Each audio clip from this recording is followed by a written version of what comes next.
रामायण हमें सिखाती है कि जीवन में क्या करना चाहिए, महाभारत हमें सिखाती है कि जीवन में क्या नहीं करना चाहिए, और श्रीमद् भगवद गीता हमें सिखाती है कि जीवन कैसे जीना चाहिए। नमस्ते, मैं हूं आरजे कार्तिक। गीता ज्ञान सीरीज में हम बात करेंगे 10 अति महत्वपूर्ण श्लोकों की, जो श्रीमद् भगवद गीता का सार समझा देते हैं, आपके मन में इच्छा जागृत कर देंगे कि आपको श्रीमद् भगवद गीता पढ़ना चाहिए। सबसे पहले उस श्लोक की बात करते हैं जिसके बारे में बहुत जगहों पर बात होती है, बार बार बात होती है कि युगों युगों से प्रत्येक युग में मैं जन्म लेता आया हूँ। चौथे अध्याय के 7वें श्लोक में भगवान श्री कृष्ण ने कहा, यदा यदा ही धर्मस्य ग्लानिर्भवति भारत अभ्युत्थानम धर्मस्य तदात्मानं सृजाम्यहम्। जब जब आपका जो हृदय है वो परमात्मा के लिए ग्लानि से भर जाएगा, तब तब उनका जन्म होगा। वो कहते हैं कि तब तब मैं जो है अवतार लेता हूँ।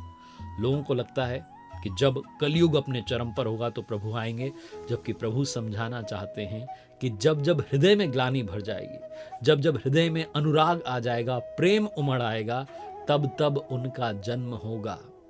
ऐसी ही ग्लानि बहुत सारे महापुरुषों को हुई और उनके हृदय में प्रभु ने अवतार लिया। क्योंकि श्रीमद् भगवद गीता के आगे जो श्लोक के बारे में हम बात करेंगे, उनमें बताया गया है कि भगवान अवतार कब लेते हैं, किन परिस्थितियों में लेते हैं।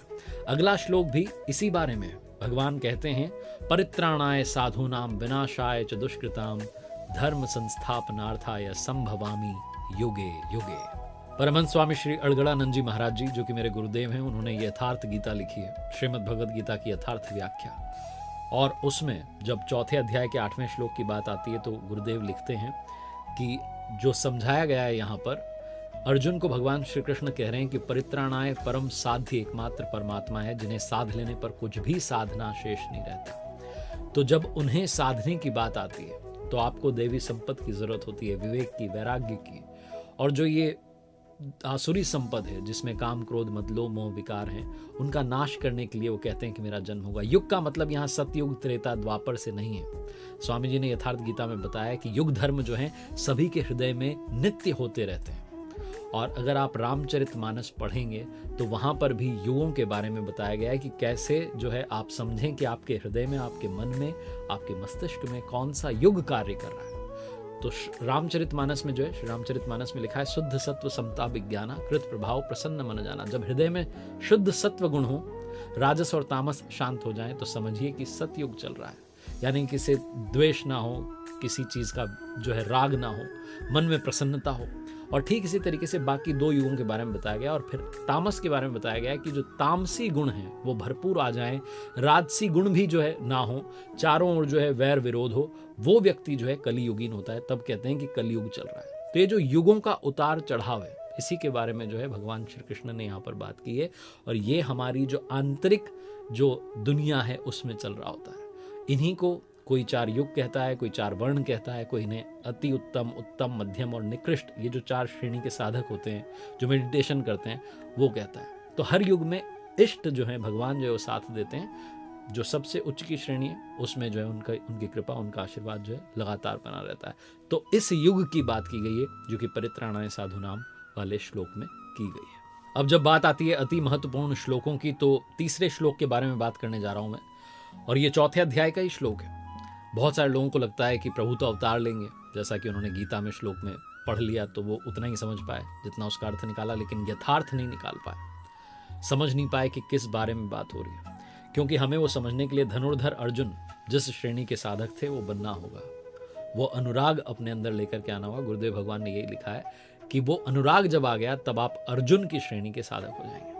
तो अवतार कहाँ होगा, इसके बारे में कहते हैं, जन्म कर्म च मे दिव्यम एवं यो वेत्ति तत्वतः त्यक्त्वा देहम पुनर्जन्म नयति मामेति सो अर्जुन।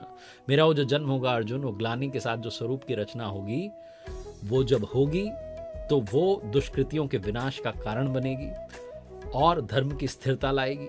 और वो जो जन्म होगा वो अलौकिक होगा। मतलब ये जो चर्म चक्षु है, जो आंखें, इनसे देख नहीं सकते आप उसे कब देखेंगे, जब आपके अंदर यो वेत्ति तत्वतः, तत्वदर्शी ही उस जन्म और कर्म को देख सकता है। उस लेवल की, उस स्तर की जब अंदर आपके अंदर शक्ति आ जाएगी, तब आप दर्शन कर पाएंगे। और जिसने दर्शन कर लिया वो पुनर्जन्म को प्राप्त नहीं होता, वो मुझे प्राप्त होता है। भगवान श्री कृष्ण ने यहाँ हम सबको प्रेरणा दी है कि आप देवताओं से भी ऊपर उठ सकते हैं, आप पूर्णत्व को पा सकते हैं, आप उनके दर्शन करके उनके रूप में स्थित हो सकते हैं। स्वामी जी ने यथार्थ गीता में बताया कि अवतार जो है बाहर नहीं हो रहा है, वो आपके हृदय में हो रहा है। अगर आपके हृदय में अनुराग है, प्रेम है, प्रभु के लिए भक्ति है, तो वो अवतार की जो अनुभूति है वो आपके अंदर संभव है। आप ध्यान में उस अवतार का दर्शन कर सकते हैं, आप भी उस स्थिति के साधक बन सकते हैं। चतुर्थ अध्याय में ही, जो चौथा अध्याय है, इसमें ही एक और अति महत्वपूर्ण श्लोक है जो बताता है कि अपनी इंद्रियों पर संयम रखना बहुत आवश्यक है। श्रद्धावान लभते ज्ञानम तत्परः संयतेन्द्रियः ज्ञानम लब्ध्वा पराम शांति म चिरेणाधिगच्छति। 39वां ये श्लोक है जिसमें भगवान श्री कृष्ण ने कहा है कि जो श्रद्धा रखने वाले मनुष्य होते हैं, जो अपनी इंद्रियों पर संयम रखते हैं, वो तत्परता से ज्ञान को प्राप्त कर लेते हैं और ज्ञान मिलते ही उन्हें परम शांति मिल जाती है। जो अपनी श्रद्धा भक्ति का सहारा ले रहा है, संयम रख रहा है, उसी को ज्ञान प्राप्त होगा। वही जो है अवतार देखने का जो है साधक बनेगा, उस स्तर का साधक बनेगा। कहने का मतलब ये है कि जो भी सिचुएशन आ जाए, संयम रखिए, संयम बनाए रखिए, अपनी इंद्रियों को संयमित रखिए। जिनका विश्वास गहरा होता है, जिन्होंने मन को, इंद्रियों को नियंत्रित करने की लगातार प्रैक्टिस की है, वही दिव्य ज्ञान को, उस दिव्य दर्शन को प्राप्त होते हैं और उस परम शांति को प्राप्त होते हैं। अगले श्लोक की ओर बढ़ते हैं जिसमें बताया गया है कि कर्म में लीन रहना कितना आवश्यक है। ध्यायतो विषयान पंसः संगस्तेषुपजायते संगात संजायते कामः कामात क्रोधो अभिजायते। ये दूसरे अध्याय का 62वां श्लोक है जिसमें बताया गया है कि लगातार अगर आप विषय वस्तुओं के बारे में सोचते रहेंगे तो फिर आपका अटैचमेंट हो जाएगा और आपके अंदर इच्छाएं आएंगी, और जब इच्छाएं आएंगी और जब उन इच्छाओं में जो है आपको जो है इच्छाएं पूरी नहीं होंगी और सुख नहीं मिलेगा, तो फिर आपके अंदर क्रोध पैदा होगा। इसलिए आपको विषयासक्ति से जो है बेसिकली डिटैच रहना बहुत आवश्यक है, क्योंकि काम, क्रोध, लालच, वासना, ये सब जो है ये मानसिक रोग कहे गए हैं और इनके बारे में अलग अलग ग्रंथों में भी बहुत विस्तार में बात की गई है। तो एक शारीरिक रोग, आप समझिए कि शरीर में कोई रोग हो गया, वो आपको कमज़ोर कर देता है, पूरे शरीर को कष्टदायक बना देता है, तो आप ये समझिए कि जो इतने सारे मानसिक रोग हैं ये आपको कितना परेशान करेंगे। इसलिए जो है ऐसे मानसिक रोगों से दूर रहना बहुत ज़्यादा आवश्यक है और इसी के बारे में जो है श्रीमद् भगवद गीता में इस श्लोक में बताया गया है कि इंद्रियों के विषय का अगर आप थोड़ा सा भी चिंतन करेंगे तो आप उन मनोविकारों को पैदा करेंगे। काम, क्रोध, लोभ, मोह, ये सारे जो विकार हैं ये पैदा होने लगेंगे। इसलिए थोड़ा सा डिटैचमेंट लाना बहुत आवश्यक है। मैं अक्सर अपनी कहानियों में कहता हूँ कि इंसान अगर उठना चाहे तो देवता से ऊपर उठ सकता है, गिरना चाहे तो राक्षस से, दानव से नीचे गिर सकता है। श्रीमद् भगवद गीता का अगला श्लोक भी ये बताता है कि मनुष्य स्वयं ही अपना नाश कर बैठता है। उसके बारे में कहा गया है कि क्रोधात् भवति सम्मोहः सम्मोहात् स्मृति विभ्रमः स्मृति भ्रंशात् बुद्धिनाशो बुद्धिनाशात् प्रणश्यति। दूसरे अध्याय का 63वां श्लोक है जो बताता है कि क्रोध से मनुष्य की जो मति है, बुद्धि है, वो मारी जाती है, मूढ़ हो जाती है, कुंद हो जाती है और इससे जो हमारी स्मृति है, मेमोरी है, वो भी भ्रमित हो जाती है। और स्मृति भ्रम जब हो जाता है तो मनुष्य की बुद्धि नष्ट हो जाती है और बुद्धि का नाश हो जाता है तो आप समझिए कि इंसान अपना नाश कर लेता है। तो अगर आप विषयों में आसक्ति रखते हैं, बार बार उनके बारे में सोचते हैं, इच्छाओं के बारे में सोचते हैं, इच्छाएं पूरी नहीं होगी, गुस्सा आएगा, तो फिर आप उल्टा सीधा काम कर बैठेंगे, अपनी बुद्धि का नाश कर लेंगे, स्वयं का नाश कर लेंगे। इसलिए इन विकारों से दूर रहने के बारे में श्रीमद् भगवद गीता में बताया गया है और ध्यान करने पर, अभ्यास करने पर लगातार बल दिया गया है। अक्सर आपने सुना होगा, लोग कहते हैं ऊपर वाला ये करता है, ऊपर वाला वो करता है। वो ऊपर वाले नहीं है, वो हमारे अंदर बैठे हैं, इसलिए अंदर वाला है। भगवान श्री कृष्ण ने कहा, ईश्वरः सर्वभूतानां हृदय देशे अर्जुन तिष्ठति ब्राह्मण्य सर्वभूतानि यंत्रारूढ़ानि माया। हे अर्जुन, वो जो ईश्वर है संपूर्ण भूत प्राणियों के हृदय देश में निवास करता है, बिल्कुल पास हमारे हृदय में। फिर भी हम लोग क्यों नहीं समझ पा रहे हैं? तो माया वाला जो यंत्र है उसमें हम जो है फंस जाते हैं और लगातार चक्कर काटते रहते हैं, बार बार ये जो शरीरों की यात्रा है ये करते रहते हैं। तो क्या करना चाहिए, उसी के बारे में जो है भगवान श्री कृष्ण ने श्रीमद् भगवद गीता में बताया है कि क्या किया जाए। तो सबसे ज़रूरी चीज़ ये है कि आप एक परमात्मा की शरण में जाइए और अनन्य भाव से, यानी कि दूसरे के बारे में चिंतन ना हो, अन्य ना, अनन्य भाव से जो है श्रद्धा के साथ, भक्ति के साथ, प्रेम के साथ भगवान के नाम, गुण, प्रभाव और स्वरूप के बारे में सोचिए। जैसा मैंने बताया कि डिटैच होना है विषयों से, लेकिन अटैच होना है प्रभु की भक्ति में, उस तरफ अटैचमेंट बढ़ाना है। अगर जो आपने उस तरफ अटैचमेंट बढ़ाया, उनकी कृपा हुई, तो आपको परम शांति मिलेगी। और श्रीमद् भगवद गीता का एक श्लोक इसी बारे में कहता है। भगवान ने कहा, सर्वधर्मान् परित्यज्य मामेकं शरणं व्रज अहम त्वा सर्व पापेभ्यो मोक्षयिष्यामि मा शुचः। संपूर्ण धर्मों को त्याग कर अब यहाँ पर लोग समझते हैं कि क्या कहना चाह रहे हैं भगवान जी। वो कहना चाह रहे हैं कि हम कई बार सोचते हैं ब्राह्मण, क्षत्रिय, वैश्य, शूद्र, ये जो 4 श्रेणियां हैं, ये साधना की 4 श्रेणियां हैं, मेडिटेशन की 4 श्रेणियां हैं। इसको छोड़ करके मैं किस पथ में जो है, किस स्तर का जो है साधक हूँ, किस लेवल तक पहुंच पाया हूँ, सबको छोड़ करके सिर्फ मेरी शरण में आ जाओ और ये सोच कि मैं सब ठीक कर दूंगा, तब मोक्ष की भी जिम्मेदारी, मोक्ष का भी जो है निर्वाह वो प्रभु कहते हैं कि मैं करूंगा, तुझे मोक्ष दूंगा। अर्जुन ने कहा कि मैं मार भी दूंगा तो क्या होगा, भगवान कहते हैं तू स्वर्ग तक की सोच रहा है, मैं तुम्हें मोक्ष दूंगा जो स्वर्ग से भी बढ़कर की चीज है, देवता भी जिसकी चाह रखते हैं। इसीलिए मैंने कहा कि उठना चाहें तो हम देवता से ऊपर उठ सकते हैं। अति महत्वपूर्ण श्लोकों की बात चल रही है, तो ये समझना बहुत आवश्यक है कि जब हम अभ्यास करें, ध्यान करें, तो नाम कौन सा जपें। अक्सर लोगों के सामने सवाल आता है कि कौन सा नाम जपना चाहिए। भगवान श्री कृष्ण ने स्वयं बताया, ओमित्येकाक्षरं ब्रह्म व्याहरन् मामनुस्मरन् यह प्रयाति त्यजन देहम सयाति परमाम गतिम। ओम इति, ओम इतना ही, जो ब्रह्म का परिचायक है, अक्षय ब्रह्म का परिचायक है, जो इसका जप और मेरा स्मरण करते हुए शरीर का त्याग कर देता है, वो पुरुष परम गति को पाता है। भगवान श्री कृष्ण ने हमें प्रेरणा दी है, इंस्पायर किया है, बताया है, क्योंकि हम सब शास्त्र को पढ़ पा रहे हैं, हमारे पढ़ने के लिए सुलभ है तो हम समझ पा रहे हैं। भगवान श्री कृष्ण ने अपना नाम जपने के बारे में नहीं कहा, उन्होंने कहा ओम इति, ओम इतना ही।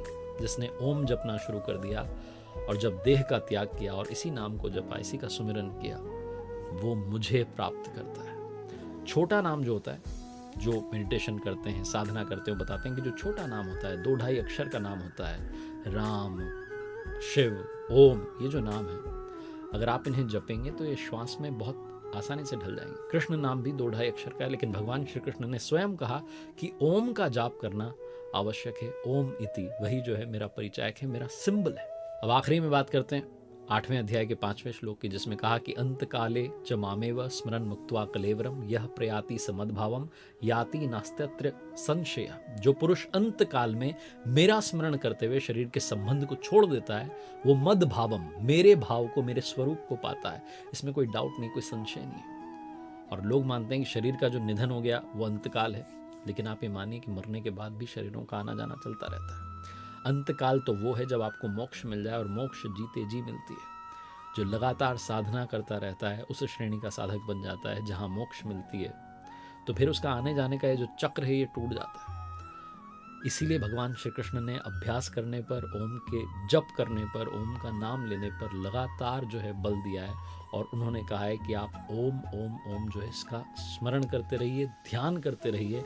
और साथ ही जिस श्लोक में बात की गई कि जिस भाव को स्मरण करते हुए शरीर को त्यागता है उसको प्राप्त होता है, तो लोग ये सोचते हैं कि बहुत सस्ता सौदा है। गुरुदेव भगवान ने यथार्थ गीता में लिखा है कि क्या लोगों को लग रहा है कि बहुत सस्ता है? ऐसा नहीं। भगवान श्री कृष्ण ने स्वयं कहा है कि ऐसा नहीं होता। सदा तद्भाव भावितः, उसी भाव का चिंतन हो पाता है जैसा जीवन भर किया है, जो आपने प्रैक्टिस की है। अगर आप लगातार बिजनेस बिजनेस बिजनेस सोचते आए, ये कर लूँ वो कर लूँ, जब वो अंतिम क्षण आएगा, मृत्यु आएगी, तब आपके मन में वही थॉट आएगा कि कुछ बिजनेस में कर लेता। अगर आप बच्चे बच्चे बच्चे सोचते आए, फैमिली सोचते हो, तो वही सब आएगा जो आप लगातार प्रैक्टिस करते आए हो, अंतिम क्षण में वही स्मरण में आता है, वरना हर कोई मोक्ष प्राप्त नहीं कर लेता। एक बार फिर से मैं आपको धन्यवाद करना चाहूँगा पूरा ये वीडियो देखने के लिए, और उम्मीद करता हूँ कि इन 10 श्लोकों के बारे में, जिनके बारे में हमने यहाँ पर बात की, इनसे आपको काफ़ी कुछ विस्तार में जानने को मिला होगा और प्रेरणा मिली होगी कि हमें अपने शास्त्र को पढ़ना चाहिए, सीखना चाहिए, समझना चाहिए, जो भगवान श्री कृष्ण हम सबको सिखा कर गए हैं। और हमें एक रास्ता बताया भगवान श्री कृष्ण ने गीता के माध्यम से, श्रीमद् भगवद गीता जी जो कि प्रभु की वाणी है, उसके माध्यम से हम सबके पास में रास्ता है कि हम भगवान श्री कृष्ण तक जो है उस दूरी को तय करें, उन तक पहुंच जाएं, उस स्वरूप में स्थित हो जाएं, उनके भाव में स्थित हो जाएं, जैसा कि उन्होंने हमें प्रेरणा दी है। एक बार फिर से आपका बहुत बहुत धन्यवाद। देखते रहिए आरजे कार्तिक के साथ मोटिवेशनल वीडियोस। प्रभु की असीम कृपा हम सभी पर बनी रहे। जय श्री कृष्ण।